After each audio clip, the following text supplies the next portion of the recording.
कि रोवे किरिया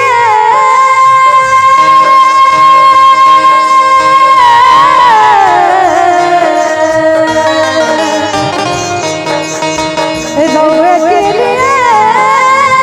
कहाँ जाने हम ए राजा कहियो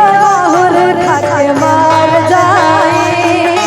पियल ना छोड़ब ता कुछ हुकार जाई ए राजा कहियो हुर खाके मार जाई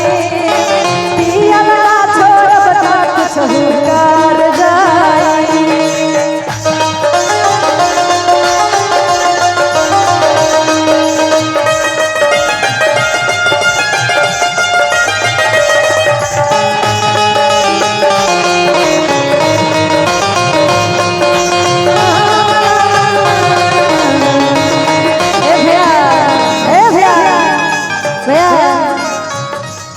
इसमें कहना है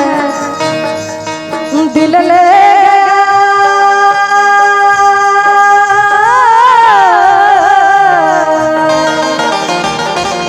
दिल ले परदेसी कोई रोकना था दिल ले परदेसी कोई रोकना था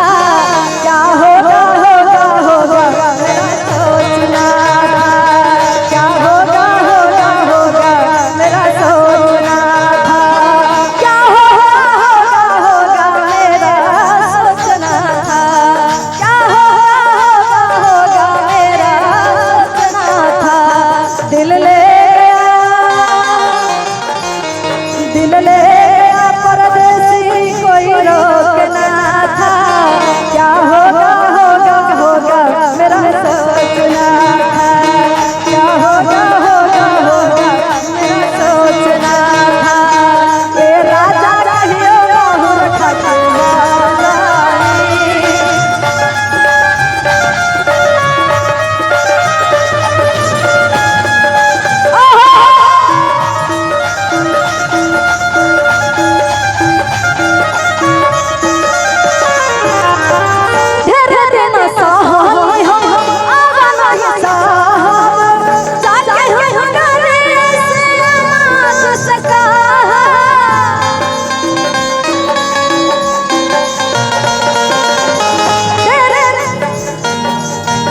और अतिया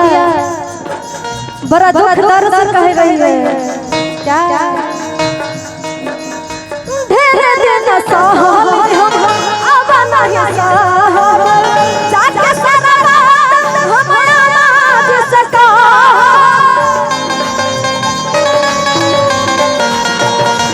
जाके सारा रात हम आवाज सका